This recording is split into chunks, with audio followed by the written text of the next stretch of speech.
Hello my dear student, कैसे हैं आप लोग? बढ़िया, एकदम बढ़िया ही रहना चाहिए। देखिए हमारे पेशेंट, आज का ये इस वीडियो में मैं बताने वाला हूँ बिलियन चैप्टर यानी कि चैप्टर नंबर 2 का। केवल आज मैं वही क्वेश्चन बताऊंगा जो आप लोग को 100% एकदम 5 नंबर वाला। इस चैप्टर से एक क्वेश्चन पूछा जाता है एवरी ईयर, तो वो मैं आप लोग को 4 क्वेश्चन में बताऊंगा। उसमें से 5 नंबर आप लोगों को एकदम पक्का पूछेगा। साथ ही साथ उससे ऑब्जेक्टिव जो भी पूछता है वो मैं क्लियर करूंगा। यानी कि आज इस वीडियो से आप लोग को 7 से 8 नंबर में क्लियर करूंगा बिलियन चैप्टर से। इस चैप्टर का जो है फर्स्ट चैप्टर और इस सेकेंड चैप्टर का जो है लेक्चर नंबर 1 प्ले लिस्ट में बना दिया, उस प्ले लिस्ट में आप लोग देख सकते हैं। तो चलिए, आज का जो है लेक्चर नंबर 2 है। इसमें हम लोग पूरा 5 नंबर वाला कैसे पूछता है कौन सा क्वेश्चन, वो मैं पूरा डिटेल करते हुए चलूंगा। तो चलिए हमारे पेशेंट, सबसे पहले नंबर बात देखिए, आप लोगों को यहाँ पर ये क्वेश्चन कैसे पूछेगा। कहेगा कि वाष्प दाब का अवनमन किसे कहते हैं, इसके लिए, ठीक है ना। और वाष्प दाब का अपेक्षिक अवनमन से आप क्या समझते हैं, इसके लिए राउल्ट का नियम लिखे। ठीक है, तो हम लोग पूरा एकदम डिटेल में पढ़ेंगे। केवल वाष्प दाब का अवनमन नहीं है, हम लोग वाष्प दाब के बारे में भी पढ़ेंगे, जिससे हम लोगों को पूरा नॉलेज मिलेगा। ठीक है ना। तो चलिए हम लोग शुरू करते हैं। बहुत ही इंपॉर्टेंट सेशन है। साथ में आप लोगों का मांग भी था कि सर ऑब्जेक्टिव सभी जगहों पर पढ़ाई होता है, आप शुरू से चैप्टर 1 से हमको सब्जेक्टिव पढ़ाइए, साथ में ऑब्जेक्टिव भी। तो आप लोग को फर्स्ट चैप्टर का ऑब्जेक्टिव भी क्लियर कर दिया गया है। तो चलिए हम लोग चलते हैं। आज का क्वेश्चन पहले हम पढ़ेंगे वाष्प दाब।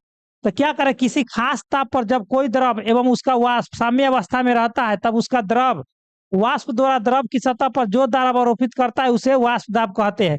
तो कहिए कि सर वो वाला पढ़ दिए, हमको समझ में नहीं आया। तो चलिए हम समझाते हैं। जैसे देखिए यहाँ पर आप लोग, यहाँ पर हम लोग जो है आग दे दिए, इसको दे दिए ना, ये गैस सिलेंडर, मान लीजिए कि गैस सिलेंडर आग दे दिए।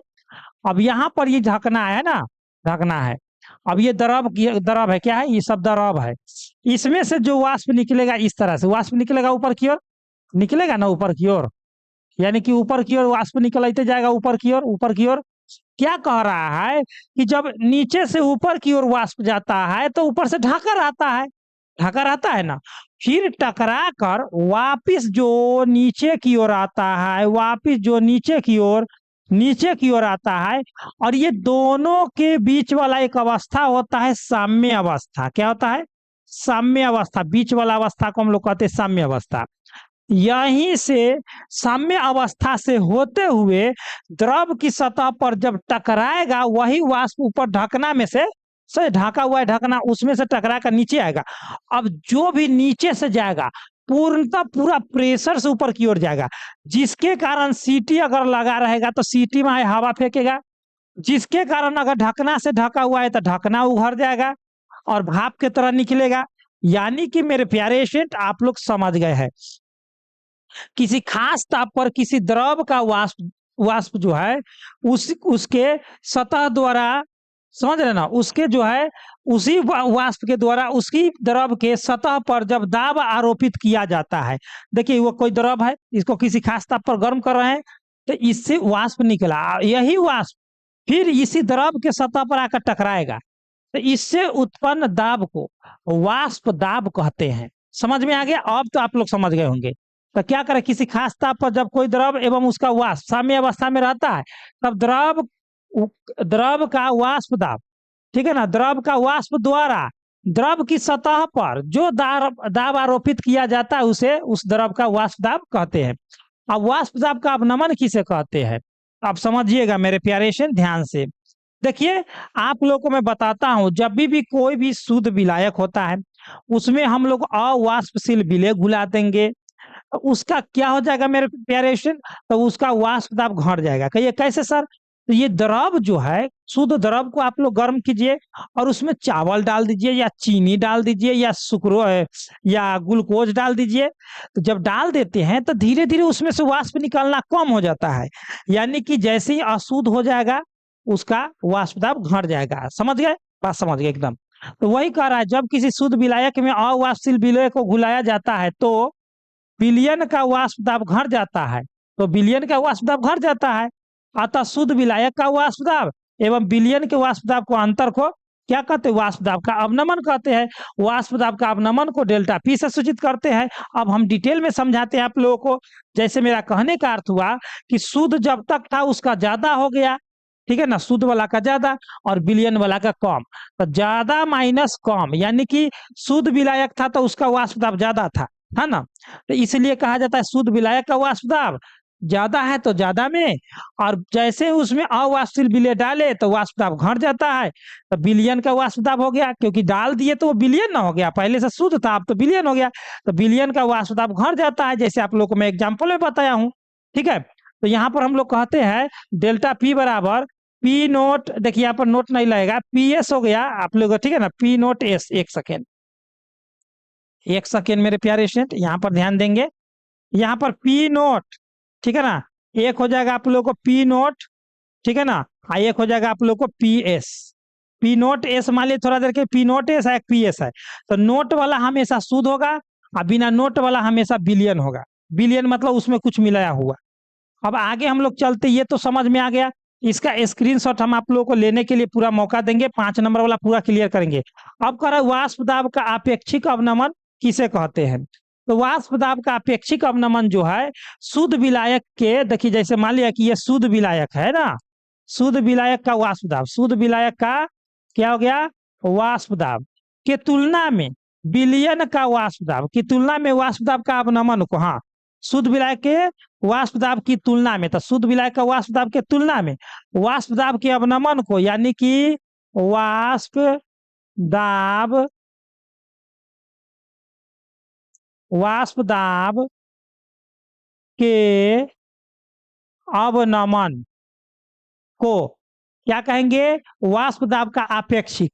आपेक्षिक के मतलब होता है किसी के सापेक्ष, यानी कि शुद्ध विलायक के वाष्प दाब के सापेक्ष वाष्प दाब के अवनमन को हम लोग क्या कहेंगे, तो वाष्प दाब का अपेक्षिक अवनमन। तो वही बात लिखे, शुद्ध विलायक का वाष्प दाब तो शुद्ध विलायक का वाष्प दाब की तुलना में, तो तुलना मतलब ये हो गया बाटा में वाष्प दाब के अवनमन, तो वाष्प दाब के अवनमन को क्या कहते हैं, अपेक्षिक अवनमन कहते हैं।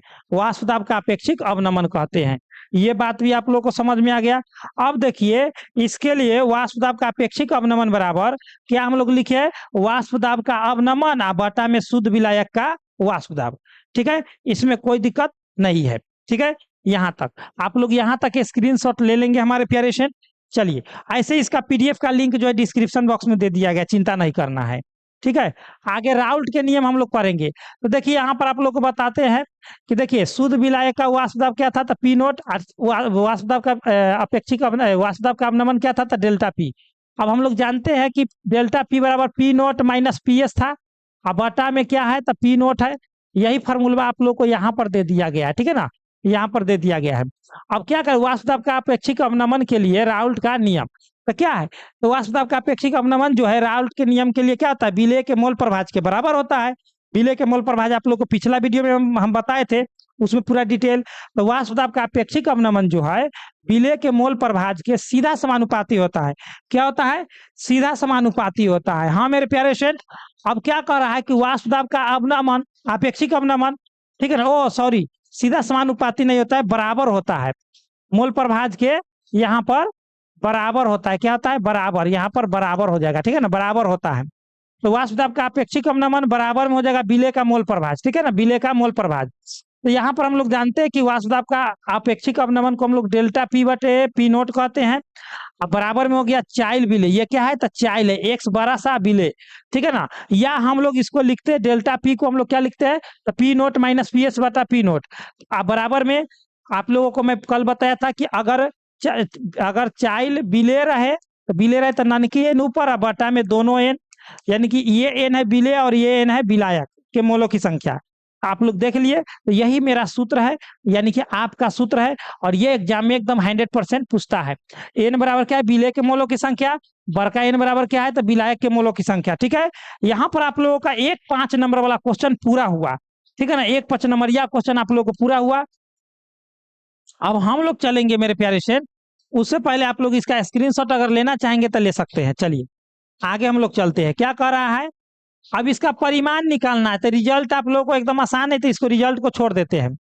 ठीक है, अब हम लोग चलते हैं क्वथनांक पर। क्या चीज पर, क्वथनांक पर। दूसरा 5 नंबरिया है कितना, ये 2 नंबर 5 नंबरिया है, दूसरा 5 नंबर का क्वेश्चन है, ये क्वेश्चन नंबर 2 है। तो क्वथनांक के बारे में हम लोग देखिए, पहले आप लोग को एग्जाम में कैसे पूछेगा, क्वथनांक किसे कहते हैं, क्वथनांक का उन्नयन से आप क्या समझते हैं, इसके लिए राउल्ट का नियम लिखे। तो इस प्रकार से आप लोगों को पूछेगा। तो चलिए हम लोग पूरा डिटेल पढ़ते हैं। क्या कह रहा है मेरे प्यारे स्टूडेंट, कह रहा है कि क्वथनांक के मतलब क्या होता है, देखिए सीधे बात है, खौलना। जैसे कहने का अर्थ हुआ मेरे प्यारे स्टूडेंट, ये हुआ आप लोगों का द्रव। तो ये द्रव का वाष्प जो है ना, बाहरी दाब से बराबर हो जाता है। जैसे मान लिया जाए कि जब तक हम लोग ढकना ढक करके रखते हैं पानी का, जब तक ढकना अगर पानी का ढक दिए, मान ली के ढक दिए, तब तक के शर्त में आपको जो है इसमें से गैस जो है बाहर निकलते रहता है, लेकिन वो खौलता नहीं है। क्वथनांक का मतलब ही होता है बॉइल, बॉइलिंग पॉइंट होता है क्वथनांक, होता है बॉइल करना। और यहाँ पर खौलता नहीं है। जब नहीं खौलेगा मेरे प्यारे स्टूडेंट, तो आप ही लोग बताइए कब नहीं खौलेगा, जब बाहरी दाब न लगेगा। यानी कि समझ जाइए कि किसी द्रव का वाष्प बाह्य दाब के बराबर हो जाएगा तो वो खौलना शुरू कर देगा। आप लोग अपना घर में भी देखते होइएगा, ठीक है। तो क्या कर रहा है क्वथनांक, जिस तापक्रम पर किसी द्रव का वाष्प दाब बाहरी दाब के बराबर हो जाता है, उस तापक्रम को उस द्रव का क्वथनांक कहते हैं। तो जिस तापक्रम पर किसी किसी द्रव का वाष्प जो है बाहरी दाब के बराबर हो जाएगा, उसी तापक्रम को उस द्रव का क्वथनांक कहेंगे, क्योंकि जो द्रव खौलेगा उसी द्रव का न क्वथनांक होगा एकदम। चलिए ये आप लोग को समझ में आ गया होगा। अब क्वथनांक का उन्नयन, जब किसी शुद्ध विलायक में अवाष्पशील विलेय को घुलाया जाता है, तब वाष्प दाब घट जाता है। तो ये बात हम पहले से ही बताए हैं कि जब भी कोई भी शुद्ध विलायक हो, उसमें अवाष्पशील विलेय को घुला दीजिए, या चीनी हो या ग्लूकोज हो या आप लोगों चावल हो, जैसे उसमें घुलाइएगा तो उसका वाष्प दाब घट जाता है, क्वथनांक बढ़ जाता है। आप कहिए सर क्वथनांक कैसे बढ़ जाता है, तो आप लोग अपने घर में देखिएगा, जब आप लोगों को मम्मी या कोई जैसे उसमें चीनी डाल देते हैं तो वो खौलना शुरू कर देता है। खौलने का अर्थ ही क्वथनांक है, यानी कि वाष्प उसमें से घटना शुरू कर देता है, खौलना खबर खबर खबर खबर खौलना शुरू कर देता है। यानी कि ये इस तरह से जो गैस निकलता था उस तरह से ना निकल करके इस तरह से ऐसे ऐसे उठना शुरू हो जाएगा। वही द्रव को कहते हैं हम लोग खौलनांक या क्वथनांक, ठीक है। तो जब किसी शुद्ध विलायक में अवाष्पशील विलेय को घुलाया जाता है, तब वाष्प दाब घट जाता है, अतः द्रव का क्वथनांक बढ़ जाता है। तो यहाँ पर क्वथनांक बढ़ जाएगा, यानी कि अवाष्पशील विलेय यानी कि विलयन का क्वथनांक प्लस हो जाएगा और शुद्ध विलायक का क्वथनांक माइनस हो जाएगा यहाँ। क्योंकि क्वथनांक किसका बढ़ रहा है, तो विलयन का बढ़ रहा है। जब तक वो घुलाएंगे नहीं तब तक वो खौलेगा नहीं, ठीक है ना। तो आगे देखिए, विलयन का क्वथनांक एवं शुद्ध विलायक के क्वथनांक के अंतर को क्वथनांक का उन्नयन कहते हैं। देखिए विलयन का क्वथनांक अब उधर हो गया है, क्योंकि विलयन को खौलेगा, विलायक जो खौलता नहीं है उसमें से केवल वाष्प निकलता है, इसलिए माइनस हो जाएगा शुद्ध वाला। तो यहाँ पर देखिए इसे डेल्टा टीबी से सूचित करते हैं। तो क्वथनांक के उन्नयन को हम लोग डेल्टा टीबी से सूचित करते हैं। साथ में कह रहा है कि डेल्टा टीबी बराबर, समझ रहे ना, क्वथनांक का उन्नयन बराबर विलयन का क्वथनांक माइनस विलायक का क्वथनांक। समझ गए, शुद्ध विलायक या विलायक का क्वथनांक। तो यहाँ पर कहेंगे हम लोग, यहाँ पर विलयन को हम लोग कहेंगे टीबी, और जो भी शुद्ध होता है उसको हम लोग नोट लगा के कहते हैं, ठीक है ना। टी नोट भी है, ये क्या है, टी नोट भी, जहाँ टीबी बराबर विलयन का क्वथनांक और टी नोट भी बराबर शुद्ध विलायक का क्वथनांक, ठीक है। अब इसके लिए हम लोग पढ़ेंगे राउल्ट का नियम। उससे पहले अगर आप लोग इसका स्क्रीनशॉट लेना चाहेंगे तो इसका स्क्रीनशॉट ले लीजिए या पेन शॉट लीजिए, कोई दिक्कत नहीं है, जल्दी से भर लीजिए। चलिए ले लिए होंगे, हमें आशा एवं पूर्ण विश्वास है। आगे देखिए हमारे प्यारे स्टूडेंट क्या कह रहा है। अब आगे की ओर है क्वथनांक का उन्नयन के लिए राउल्ट का नियम। तो इसमें क्या होता है, क्वथनांक का उन्नयन जो है विलयन के मोललता के सीधा समानुपाती होता है। मोललता को हम लोग पिछला लेक्चर में पढ़े थे कि एम से सूचित करते। मोललता का सूत्र क्या होता है, तो W/m इंटू 1000/WS, यही ना पढ़े थे, तो यही पढ़े थे। अमोललता को एम से सूचित करते, छोटा एम से, अमोललता को बड़का एम से। चलिए हम लोग इसको साइड आउट कर देते हैं। तो चलिए इसको साइड आउट कर दिए। अब हम लोग जानेंगे कि क्वथनांक का उन्नयन जो है विलयन के मोललता के सीधा समानुपाती होता है। टाइपिंग जो है पेज मतलब आगे पीछे हो जाता है, तो यहाँ नीचे आ गया टाइपिंग में। तो अर्थात क्वथनांक का उन्नयन समानुपाती विलयन का मोललता, ठीक है ना, विलयन का मोललता। क्वथनांक उन्नयन को हम लोग क्या चीज से सूचित किए थे, तो टीबी से, डेल्टा टीबी से, एक मिनट, डेल्टा टीबी से। और समानुपाती यहाँ पर एम हो जाएगा, डेल्टा नहीं होगा इधर, एम होगा। तो डेल्टा टीबी है ना। अब बराबर जब भी समानुपाती हटाएंगे, जैसे हम लोग यहाँ पर क्लियर करते हैं, डेल्टा टी भी समानुपाती एम है, तो हम लोग जानते हैं कि डेल्टा टी भी जो एक क्वथनांक का उन्नयन है, तो बराबर देंगे तो एक नियतांक के दे दिए इंटू एम। आई किसका नियतांक है, तो बॉइलिंग का, क्योंकि क्वथनांक का, तो क्वथनांक को हम लोग बॉइलिंग यानी कि बी लगा देंगे, तो के भी हो गया। तो के भी क्या है, तो समझ गए ना, मोलल उन्नयन स्थिरांक, क्वथनांक का उन्नयन है, इसलिए मोलल उन्नयन नियतांक है। क्या है, मोलल उन्नयन नियतांक, तो इसी को हम लोग कहते हैं मोलल उन्नयन, उन्नयन, ठीक है ना, उन्नयन नियतांक कहेंगे।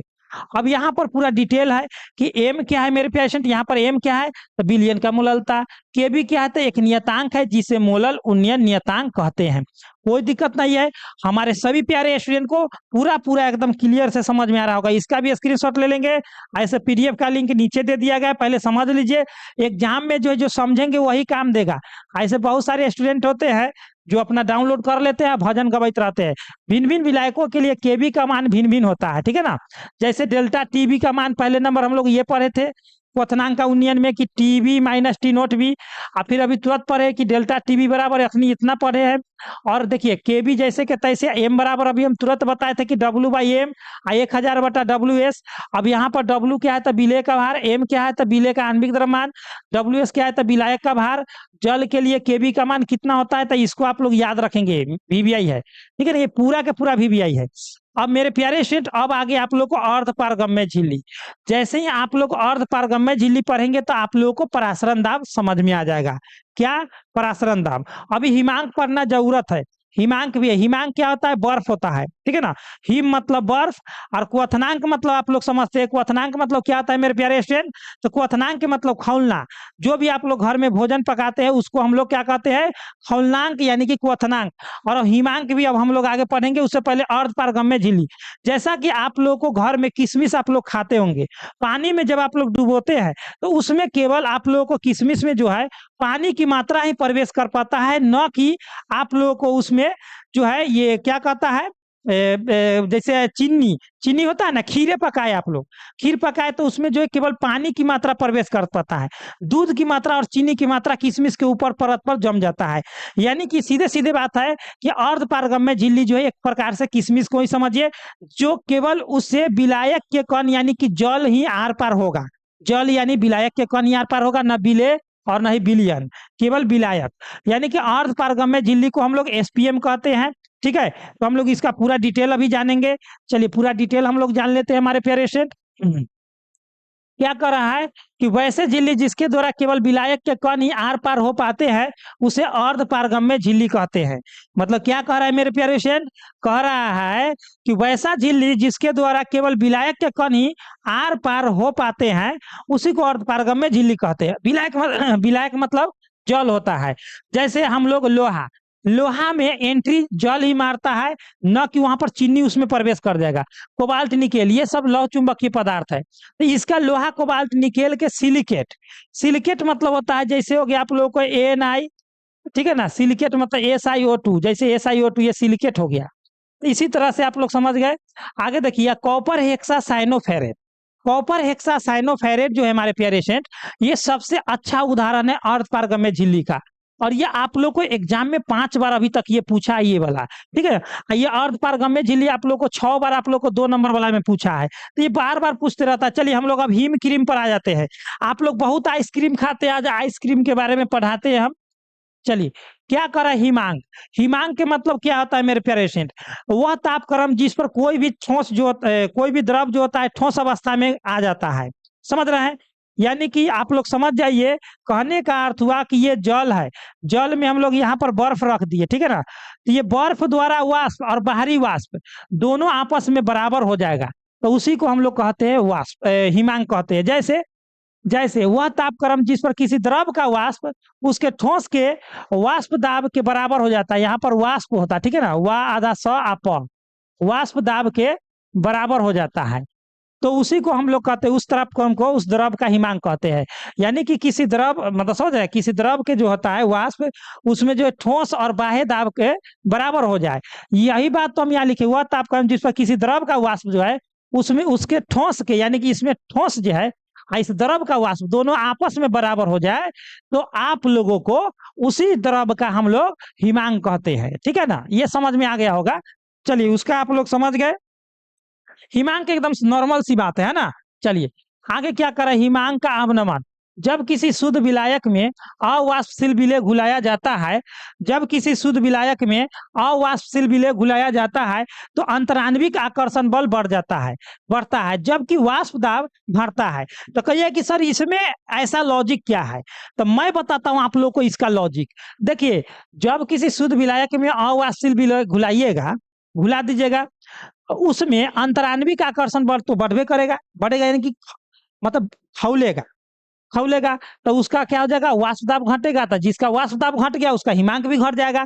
कहिए कैसे सर, तो देखिए यहाँ पर आप लोगों को बर्फ ले लिए, अगर बर्फ में आप लोग कोई बाहरी पदार्थ मिला दीजिए तो बर्फ तुरंत पिघल जाता है, बर्फ जो है तुरंत पिघलना शुरू कर देता है, ठीक है। तो इसलिए द्रव का हिमांक भी घट जाता है। अतः शुद्ध विलायक का हिमांक एवं विलयन का हिमांक के अंतर को हिमांक का अवनमन कहते हैं। यानी कि आप लोग को इसमें शुद्ध वाला प्लस में जाएगा, अशुद्ध वाला यानी कि विलयन वाला माइनस में जाएगा। क्यों? क्योंकि ज्यादा जमता कौन है, तो शुद्ध वाला जो है जल्दी जमता है, अशुद्ध वाला कम। और न विश्वास होता है तो आप लोग फ्रिज में जा करके कोई वस्तु के साथ अगर जल में डुबा करके रखिए तो जल्दी नहीं जमेगा, और बिना वस्तु के साथ डायरेक्ट जल को रखिए तो जल्दी जम जाएगा। समझ में आ गया। इसलिए शुद्ध वाला हिमांक ज्यादा होता है, विलयन वाला का हिमांक कम होता है। इसलिए इसे डेल्टा टीएफ से सूचित करते हैं। एफ मतलब फ्रीजिंग पॉइंट, एफ मतलब फ्रीजिंग, और बी मतलब बॉइलिंग था, बॉइलिंग मतलब पिघला देना, फ्रीजिंग मतलब जमा देना, ठीक है ना। अब क्या कह रहा है, डेल्टा टी यानी कि हिमांक का अवनमन बराबर शुद्ध विलायक का हिमांक और माइनस विलयन का हिमांक, शुद्ध विलायक का हिमांक का माइनस विलयन का हिमांक। अब क्या कह रहा है, देखिए शुद्ध वाला को हम लोग डेल्टा टीएफ कहेंगे, डेल्टा टीएफ बराबर टी नोट एफ कहेंगे। शुद्ध वाला में नोट लगाते हैं और विलयन वाला में बिना नोट लगाते हैं, सीधी बात है। ये फॉर्मूला निकल गया, आप लोगों को इसमें कोई दिक्कत नहीं हुआ होगा। तो चलिए हमारे प्यारे स्टूडेंट, ये आप लोग को पूरा क्लियर हो गया होगा एकदम। मैं पूरा क्लियर करके बताता हूँ, एक बार इसका आप लोग रिवीजन करेंगे, ठीक है ना। एक बार आप लोग इसका रिवीजन कर लेंगे। अब क्या करें, हिमांक का अवनमन के लिए राउल्ट का नियम, हिमांक का अवनमन के लिए राउल्ट का नियम, ठीक है। तो राउल्ट का नियम क्या है, तो हिमांक का अवनमन जो होता है ये भी विलयन के मूललता के सीधा समानुपाती होता है। जैसा कि अभी क्वथनांक पढ़े है उसका मौसेरी बहिन है, ये कौन है, मौसेरी बहिन। तो हिमांक का अवनमन जो है विलयन के मूललता का सीधा समानुपाती होता है। तो सीधा समानुपाती होता है अर्थात हिमांक का अवनमन समानुपाती विलयन का मूललता। तो इसमें भी हम लोग करेंगे कि डेल्टा टीएफ समानुपाती एम। तो इसमें भी हम लोग उसी तरह से जिस तरह से वो वाला पढ़े थे उसी तरह से डेल्टा टीएफ बराबर के गुने एम। अब आखिरकार ये क्या है, तो एफ है तो फ्रीजिंग पॉइंट, तो के एफ हो जाएगा नियतांक। इसको हम लोग कहेंगे ये हिमांक का अवनमन है, तो इसको कहेंगे मोलल अवनमन नियतांक। देखिए नीचे हम लोग लिखे हुए हैं मोलल अवनमन नियतांक। देखिए यहाँ पर पहले इसका स्क्रीनशॉट लेना चाहते तो ले सकते हैं, चलिए ले लिए होंगे। अब देखिए यहाँ पर क्या कर रहा है, देखिए वही बात जो मैं समझाया हूँ वही बात यहाँ पर दे दिया गया है। क्या दिया गया है कि डेल्टा टीएफ समानुपाती, यहाँ पर डेल्टा टीएफ समानुपाती एम, डेल्टा टीएफ समानुपाती बराबर के एफ गुने एम। तो यहाँ पर एम विलयन का मूललता, के एफ एक नियतांक है जिसको मोलल अवनमन नियतांक, और वो क्वथनांक वाला में था मोलल उन्नयन नियतांक। समझ रहे हैं। चलिए अब भिन्न भिन्न विलायकों के लिए के एफ का मान भिन्न भिन्न होता है, जैसे उसमें भी मैं बताया था। तो डेल्टा टी एफ बराबर टी नोट एफ और माइनस टी एफ, ठीक है ना, एकदम शानदार। अब क्या करें, के एफ हो गया, जैसे देखिए डेल्टा टी एफ बराबर हम लोग क्या पढ़े थे अभी तुरंत, के एफ गुने एम। तो के एफ गुने एम, अब एम का फॉर्मूला क्या था, डब्ल्यू बाई एम 1000 बटा डब्ल्यू, ऐसा के एफ जैसे का तैसे। डब्ल्यू क्या है, तो विलय का भार, एम क्या है, तो आणविक द्रव्यमान, और डब्ल्यू एस क्या है, तो विलायक का भार, बस यही। अब जल के लिए के एफ का मान क्या होता है, तो जल के लिए के एफ का मान क्या होता है, तो यहाँ पर देखेंगे हमारे प्यारे, जल के लिए के एफ का मान होता है 1.86 किलो केल्विन किलो केजी प्रति मोल, ठीक है ना, ये याद रखेंगे, बहुत ही इंपॉर्टेंट है। तो हमारे प्यारे स्टूडेंट आज जो है आप लोग को मोस्ट इंपोर्टेंट टॉपिक बताए हैं, साथ में आप लोग को पीडीएफ नोट्स लेना है। हेनरी का नियम आप लोग को बार बार पूछा जाता है, तो हेनरी के नियम कल पढ़ाएंगे, आज परासरण दाब पढ़ा देते हैं, पूरा 5 नंबरिया क्लियर हो जाएगा, ठीक है ना। हेनरी का नियम कल पढ़ाएंगे। परासरण दाब देख लेते, बैटरिया चार्ज है कि नहीं, बैटरी चार्ज है, बैटरिया चार्ज नहीं रहेगा तो बनवाते रह जाएंगे, वीडियो में आवाजें नहीं आएगा, है ना। हाँ चलिए, आप लोग हमारे प्यारे लाल है, हम देखते रहते हैं, अकेले शूटिंग करते हैं वीडियो, आप लोग भी शूटिंग शाटिंग करते रहेंगे और पढ़ाई करते रहेंगे। जब हम आप लोगों के साथ है तो घबराने की क्या बात है। अगर कोई दिक्कत होगा पीडीएफ में तो 9097 020 615 इस नंबर से आप लोग संपर्क कर लेंगे, ठीक है ना। इस नंबर से आप लोग संपर्क कर लेंगे। चलिए, क्या कर रहा है परासरण दाब। परासरण दाब की क्रिया को रोकने के लिए विलयन के तरफ से जो अतिरिक्त दाब उत्पन्न किए जाते हैं उसी को क्या कहते हैं, परासरण दाब। तो देखिए कैसे होता है, सो देखिए ध्यान से। जैसे यहां पर समझेंगे, यहाँ पर एक ये हो गया और एक ऐसे ऐसे कर देते हैं, ठीक है ना, दो तरीका से। तो हम लोग यहाँ पर देखेंगे, इसको ऐसे पैक कर देते हैं और यहाँ से हम लोग एक पंप निकाल लेते हैं। यहाँ पर ये पंप है, क्या है, पंप। ये पंप हो गया मेरे प्यारे स्टूडेंट। अब क्या कह रहा है, कह रहा है कि परासरण की क्रिया, परासरण मतलब क्या होता है, मतलब इधर से उधर चला जाता है कोई भी चीज तो पसर रहा है। पसरने की क्रिया को ही हम लोग परासरण क्रिया कहते हैं। तो ये इधर वाला चीज उधर जा रहा है, अब इधर से उधर जा रहा है तो इसको रोकने के लिए अगर इधर से हम एयर भर देंगे, यानी कि इसको पूरा सॉलिड कर देंगे भर करके एयर, तो इधर वाला चीज उधर नहीं जाएगा और उधर वाला चीज इधर नहीं आएगा। अब देखिए कैसे होगा। सो क्या कह रहा है कि परासरण की क्रिया को रोकने के लिए विलयन के तरफ से, तो ये विलयन है, क्या है, ये विलयन है। विलयन के तरफ से जो अतिरिक्त दाब उत्पन्न किए जाते हैं उसे परासरण दाब कहते हैं। तो विलयन के तरफ से परासरण की क्रिया हो रहा है, इधर से उधर जा रहा है, इधर से उधर जा रहा है ना। जैसे दूसरा कलर ले लेते हैं, जल्दी समझ में आएगा। जैसे इधर से कोई भी कण जो है उधर जा रहा है, ये झिल्ली है, ये क्या है, अर्धपारगम्य झिल्ली है, एसपीएम, जिसको से केवल विलायक के कण यार पर करेंगे। तो इधर विलायक के कण है, तो विलायक के कण तो भैया क्या पर कर जाएगा। तो इधर से विलयन के तरफ से परासरण की क्रिया को रोकने के लिए जो दाब हम लोग उत्पन्न करेंगे उसी को हम लोग कहेंगे परासरण दाब। तो चलिए समझ में आ गया, ये परिभाषा क्लियर हो गया। परासरण दाब को हम लोग पाई से सूचित करते हैं। क्या चीज से मेरे प्यारे स्टूडेंट, पाई से सूचित करते हैं, कोई दिक्कत नहीं हुआ। अब क्या करें, परासरण दाब के लिए वन टॉप का नियम, परासरण दाब के लिए वन टॉप का हम लोग दो इंपोर्टेंट नियम पढ़ेंगे, ठीक है ना। इंपोर्टेंट नियम दो है, तो चलिए हम लोग ऊपर की ओर करते हैं। पहला नियम है विलयन का परासरण दाब विलयन के सांद्रता के सीधा समानुपाती होता है। यानी कि परासरण दाब को अगर पाई कहिए तो समानुपाती क्या कर रहा है, सांद्रता को हम लोग कॉन्सेंट्रेशन कहते तो सी हो गया, इसको हम लोग समीकरण एक कहेंगे, ठीक है ना। और एक और होता है द्वितीय नियम, विलयन का परासरण दाब जो है विलयन के ताप के सीधा समानुपाती होता है। यानी कि परासरण दाब पाई जो है ताप के सीधा समानुपाती होता है, यानी कि समीकरण ये दो हो गया। अब समीकरण एक एवं दो को हम लोग मिलाएंगे, ठीक है ना। एक ताप के से देखिए, परासरण दाब जो है विलयन के ताप के समानुपाती है एक, और एक जो है सांद्रता के, सांद्रता मतलब विलयन में जो मात्रा है उसके समानुपाती, और एक ताप के समानुपाती। परासरण दाब बढ़ाने के लिए ताप बढ़ाना पड़ेगा और सांद्रता भी बढ़ाना पड़ेगा, क्योंकि अगर जितना मात्रा हम उसमें रखेंगे उसका परासरण उतना ही बढ़ेगा। और जितना मात्रा में हम लोग जो है मतलब कि जो आग देंगे यानी कि टेम्परेचर देंगे उतना परासरण दाब बढ़ेगा। यानी कि समानुपाती के मतलब अगर ताप बढ़ेगा तो परासरण दाब बढ़ेगा, सांद्रता बढ़ेगा तो परासरण दाब बढ़ेगा। अब देखिए यहां से हम लोग क्या करेंगे कि दोनों को मिलाने पर, समीकरण एक एवं दोनों को मिलाने पर पाई समानुपाती क्या आ जाएगा, सी टी। अब पाई बराबर क्या हो जाएगा, सी आर टी। अब कहिएगा कहीं कहीं पर कि सर कहीं कहीं दिया रहता है कि जो पाई बराबर दे दिया जाता है, क्या देता है, सी है ना, आर के जगह पर एस टी दे देता है, एस टी। तो आर या एस टी जो है, जैसे हम दूसरा कलर से आप लोग को समझाएंगे तो ज्यादा समझ में आएगा। ये आर और एस जो है ये एक नियतांक है जो सार्वत्रिक गैस नियतांक कहलाता है, ठीक है ना। तो चलिए हम लोग और आगे बढ़ते हैं, यहाँ पर आप लोग को द्वितीय नियम है। अब देखिए समीकरण एक एवं दो को मिलाने पर हम लोग मिलाए हैं, तो पाई समानुपाती सी आर टी या पाई बराबर सी एस टी दे दिया गया है। जहां आप लोग को यहाँ पर दे दिया गया, लेकिन हम लोग पहले पूरा समझेंगे।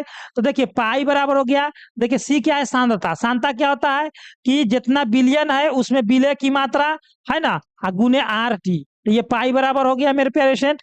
तो ये हो गया सी का मान हो गया एन बटे भी, एन मतलब विलय के मोलों की संख्या बटा में विलयन का आयतन। अब क्या कह रहा है मेरे प्यारे स्टूडेंट, ध्यान से देखेंगे, फिर कह रहा है पाई बराबर एन क्या है, एन क्या है, तो विलय के मोलों की संख्या। तो विलय के मोलों की संख्या को हम लोग कैसे निकालते हैं, तो विलय का भार बटा में विलय का आणविक द्रव्यमान, और बटा में भी है तो भी, या ऊपर में आर टी। फिर कहेंगे हम लोग इधर क्या है, इधर यहाँ पर आप लोग को भी हो गया ना, भी आ गया है ना। तो हम लोग क्या करेंगे प्यारे स्टूडेंट, यहाँ पर ध्यान देंगे, हम लोग कहेंगे पाई भी बराबर क्या हो जाएगा आप लोग को, यहाँ पर एन आर टी, हाँ वो भी हो सकता है कि पाई भी एन आर टी, हाँ यहाँ से देखिए ये है ना, तो पाई भी यहाँ एन आर टी, तो यहाँ पर एन आर टी भी कह सकते हैं। यानी कि आप लोगों को एन हो गया विलेय के मोलों की संख्या, बड़का एन हो गया विलायक के मोलों की संख्या, ठीक है ना, और डब्ल्यू हो गया विलायक का भार, और बड़का एम हो गया विलेय का आणविक द्रव्यमान। तो यहाँ पर आप लोगों को जो है 5 नंबर वाला क्वेश्चन 4 क्वेश्चन में समाप्त कर दिया हूं। यहाँ से आप लोगों को जो है, आप लोगों को आर क्या है सो आप लोग जान लीजिए।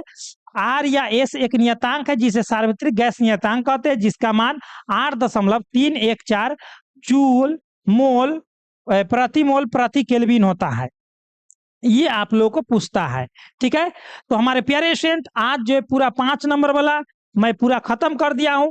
शेष जो बचा हुआ है चैप्टर का मतलब जो भी लेक्चर नंबर 3 में पूरा खत्म कर देंगे। तो हमारे प्यारे स्टूडेंट, ये कैसा लगा वीडियो आप लोग कमेंट बॉक्स में जरूर कमेंट करेंगे। अच्छा लगा हो, मैं तो अपना तरफ से पूरा मेहनत कर रहा हूं। यदि आप लोग भी मेहनत करने में अगर सक्सेस है तो हमारे साथ जुड़े रहिए। आप लोग को 95% आप लोग को झुकेगा ना यदि हमारे साथ जुड़े रहेंगे तो चैप्टर 1 चैप्टर 2 का सभी लेक्चर जो है आप लोगों को प्लेलिस्ट बना दिया गया है, और हिंदी का क्लास भी जो भी चलता है उसको प्लेलिस्ट बना दिया गया है। जो भी आप लोगों को टॉपिक चाहिए उसके लिए मोटिवेशन वाला वीडियो 6-7 का प्लेलिस्ट बना दिया गया है, हर प्रकार का बना दिया गया है। पीडीएफ का लिंक आप लोगों को डिस्क्रिप्शन बॉक्स में दे दिया गया है, ठीक है ना। ऐसे आप लोग को फ्री ऑफ कॉस्ट पढ़ने के लिए कहाँ से सभी चीज लाएंगे वो मैं आप लोग को बता देता हूँ। क्या करना है हमारे डियर स्टूडेंट, यहाँ पर देखेंगे क्या करना है, गूगल या क्रोम पर आना है, सभी को आना है, डेली टेस्ट लगाना है। यहाँ से क्या करना है, गूगल या क्रोम पर आना है, सर्च करना है स्टडी सिलेबस प्रवीण कुमार। जैसे ही स्टडी सिलेबस प्रवीण कुमार आप लोग सर्च करेंगे हमारे प्यारे स्टूडेंट, तो आप लोगों को देखिए ऐसा इंटरफेस आएगा। आप लोग को बोलने वाला भी आ जाएगा, यहाँ पर देखिए बोलने वाला भी आ जाएगा। तो ऐसा इंटरफेस आएगा, इस पर क्लिक कर देना है, ठीक है। एकदम समझते चलेंगे। अब यहाँ से आप लोग जो चीज खोजिएगा आईएससी में सभी चीज मिल जाएगा। डेली टेस्ट आकर के यहाँ से लगा देना है, ठीक है ना। कभी भी लगा सकते हैं, डेली टेस्ट लगता है। न्यू अपडेट में आप लोगों को पूरा न्यूज मिल जाएगा, साथ में यहाँ पर क्वेश्चन बैंक मिल जाएगा। तो आप लोगों को यहाँ से आईएससी में आइए, ऑल टू ऑल आप लोगों को पीडीएफ नोट सभी चीज पाइए। यहाँ से आप लोगों को कट कर देना है, कट कर दिए। 1 सेकेंड, इसको कट करना बहुत जरूरी होता है ना। हाँ, अब यहाँ पर देखिए चैप्टर बाय चैप्टर सभी चीज, मॉडल पेपर आप लोगों को सभी चीजों का मिल जाएगा यहाँ से। तो हमारे प्यारे स्टूडेंट, ये वीडियो कैसा लगा आप लोग जरूर कमेंट करेंगे। मैं आप लोगों के लिए तहे दिल से मेहनत करता हूँ, आप लोग भी इस वीडियो को ज्यादा से ज्यादा शेयर करें। चलिए हमारे प्यारे स्टूडेंट, आप लोगों को बहुत बहुत धन्यवाद। ऐसे ही पढ़ते रहे, मुस्कुराते रहे, हंसते रहे और डिमोटिवेट नहीं हुए। गर्दा मचा देना, एग्जाम हॉल के शहरों में जाना है तो लहर मचा करके आना है मेरे प्यारे लाल। यदि हमारा जिगरा कह रहा है कि आपको पढ़ाए तो आपका भी जिगरा कहना चाहिए कि यस सर, हम भी ऐसा पढ़ेंगे जो पूरा टोला समाज और क्या बिहार में भी प्रथम आकर के बताएंगे सर। इस तरह से आप लोग पढ़े तो हम भी जोश जुनून में पढ़ाएंगे। और आप लोग टेलीग्राम जरूर ज्वाइन करें, ठीक है। टेलीग्राम ज्वाइन करेंगे तो आप लोग को वहां पर अगर नोटिफिकेशन नहीं पहुंचता है तो वहां पर वीडियो का लिंक पहुंचते रहेगा। सभी चीज डिस्क्रिप्शन बॉक्स में दे दिया गया था। चलिए इतना पर बेस्ट ऑफ लक हमारे प्यारे स्टूडेंट। एक एक लाइक करें, शेयर करें। इतना पर जय हिंद, जय भारत।